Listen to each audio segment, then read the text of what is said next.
It's a Money Monday, and we're talking about people who are trying to get your money. Beware, they're out there. With me is attorney Michael Jafar from the Dearborn firm Jafar and Mahdi. There's a lot of bad stuff going around out there with people who are trying everything they can to hook us into some kind of a deal.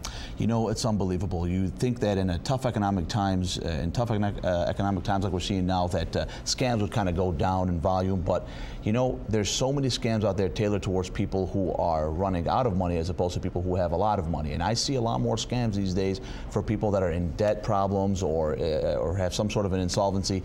There's scams tailored towards them. All right, let me show you one that was tailored toward me. It's an email that I actually received. And Michael, you said you had an email very similar to this. Yep. Take a look at this. This is the way it was written, okay? It came from obviously a foreign address or something, and it says not Dear Feldman, but Sear Feldman, misspelling there.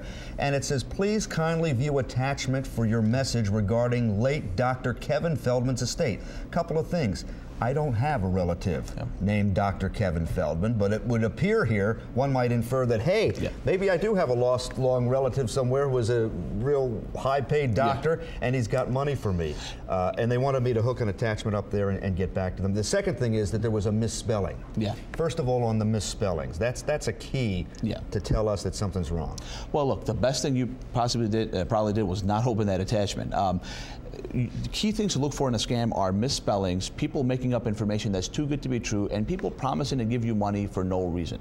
And look, anytime you get something in the mail or email that, you know, over something that's extreme, like a death of a relative or a great deal, it's usually a fraud, because if this was real, somebody would have just called you and it would have been more legitimate. But you got to look out for these things these days, because they're all over the place, and people want to believe that something good is going to happen. And so when stuff like this comes in the email or the mailbox at home, you know, people are going to be on their last, on the edge, and want to see something like that. And remember, if you see a misspelling in there, chances are it came from somebody operating outside the USA, and they don't know our language very well, so watch out for that one.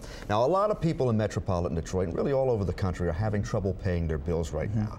Sometimes they fall behind, and then they get a letter from a company that says, stop paying your bill to the old company, pay it to me right now. On the surface, there's nothing wrong with that, is there? Yeah, on the surface, there's nothing wrong with it. Look, it's a very big business to buy debts from other people. If you owe money to a bank, let's say you owe money to Chase or Bank of America, whether it's a credit card or a loan or a mortgage, they have the right to sell that indebtedness to another company. That's perfectly legitimate, and a lot of times they do. Most of the time, whenever they sell your debt to another company, it's because you've become very delinquent on the debt, and it has become worth a lot less than the face amount to that company. And so they will sell that debt to a third party.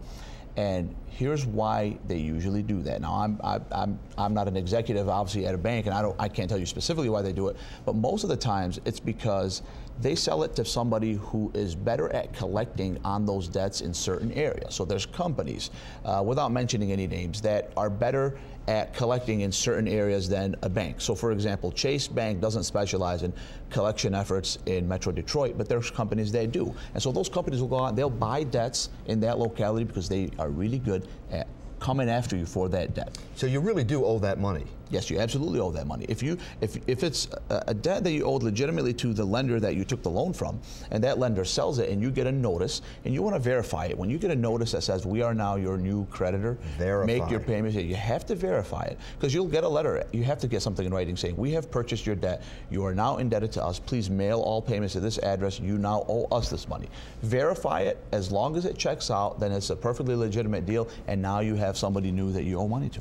All right, so that's the answer to the question that we get in email so many times. Should I believe somebody who tells me suddenly I owe them money? Maybe, but at least look into it first. That's the key. Yep. All right, attorney Michael Jafar from the firm Jafar and Mahdi in Dearborn. Thank you for being with us. And we'll see you tonight, Fox Studios, beginning at 5 with Money Works and the Job Shop, always working for you.